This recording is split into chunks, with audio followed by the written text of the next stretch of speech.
നിയമവിരുദ്ധമായി സംഘടിപ്പിച്ച കുറെ വെടിമരുന്നുകളും ബോംബുകളുമാ.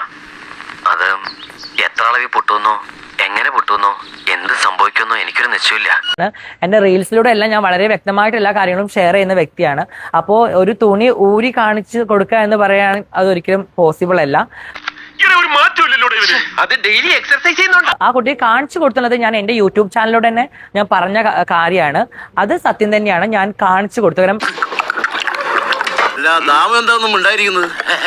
ഇപ്പോഴും എന്റെ ഞെട്ടല് മാറിയിട്ടില്ല വൈദ്യരെ. എന്നോട് പറഞ്ഞു ജാസി സർജറി ചെയ്തിട്ടില്ല എന്നാണ് റെനയിൽ വിളിച്ചപ്പോൾ പറഞ്ഞത്.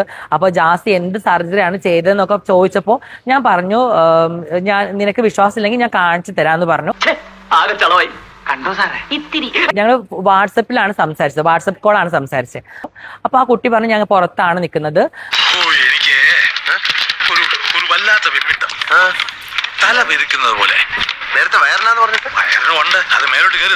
അപ്പൊ ഞാൻ പറഞ്ഞു ഓക്കെ, ഇന്ന് നീ വീഡിയോ ഓൺ ആക്കണ്ട, ഇന്ന് കാണാലോ, ഞാൻ ജസ്റ്റ് വീഡിയോ ഓൺ ആക്കാന്ന് പറഞ്ഞു.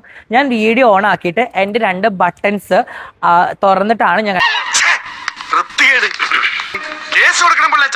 പോലീസ് അന്വേഷിക്കട്ടെ. അതെന്താ ഈ നാട്ടിൽ ക്രമസമാധാനമില്ലാതായോ? പിന്നെ കുറെ ആൾക്കാർ പറയുന്നത് ജാസി മറ്റ് പുറത്തൊക്കെ പോയ ട്രെയിനിലെ ആൾക്കാർ ഇങ്ങനെ പൊന്തിച്ച് കാണിച്ചു കൊടുക്കുന്ന പോലെ ജാസി പൊന്തിച്ച് കാണിച്ചു കൊടുത്തു, ജാസി താഴോട്ട് കാണിച്ചു കൊടുത്തു എന്നൊക്കെയാണ് കുറെ ആൾക്കാർ പറഞ്ഞു പരത്തിയത്. അപ്പൊ അത് തെറ്റിദ്ധാരണയാണ്. അതെ സാറേ, ഞങ്ങൾ വഴക്കാം.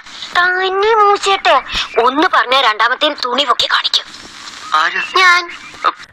ഞാൻ കാണിച്ചു കൊടുത്തത് തന്നെ സർജറി ചെയ്ത ഭാഗത്ത് വിത്ത് സ്റ്റിച്ച് അടക്കമാണ് ഞാൻ കാണിച്ചു കൊടുത്തത്. ആലോചിക്കും തോറും നാണിച്ച് തൊലി പൊളിയുന്നു. തീരെ തരം താണവരെ അങ്ങനെയൊക്കെ ചെയ്യും. അപ്പൊ എന്നോട് ആ കുട്ടി പറയുകയും ചെയ്തു, ഓക്കെ എന്തായാലും നിങ്ങൾ സുഖം പ്രാപിക്കട്ടെ, നന്നായിട്ട് ഹെൽത്ത് ഒക്കെ ഓക്കെ ആയിട്ട് വരട്ടെ എന്ന് പറഞ്ഞൊരു വ്യക്തിയാണ്. ഷാജി അങ്ങനല്ലല്ലോ പറഞ്ഞത്. ഷാജി എന്ത് പറഞ്ഞു? നിങ്ങളൊരു സ്ത്രീ ആവാൻ നിൽക്കുന്ന ഒരാളാണെന്നുണ്ടെങ്കിൽ നിങ്ങൾ എന്ത് അടിസ്ഥാനത്തിലാണ് നിങ്ങളുടെ മാറിടങ്ങൾ വേറൊരാൾക്ക് കാണിച്ചു കൊടുക്കുന്നത്? വൃത്തികെട്ട ജീവി.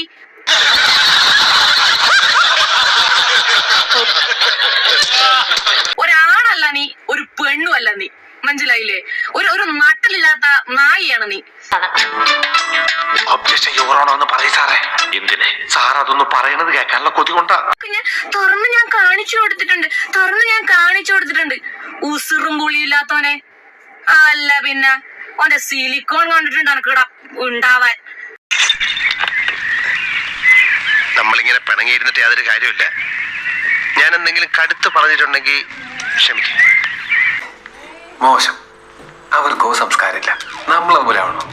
വേണ്ട വന്നേ, ശരിയാ, സംസ്കാരമില്ല ദീപയില്ലേ? അത് പറയാനാണ് ഞാൻ വന്നത്. ഞാൻ പോട്ടെ, ഓഫീസിൽ ഒരുപാട് പണിയുണ്ട്.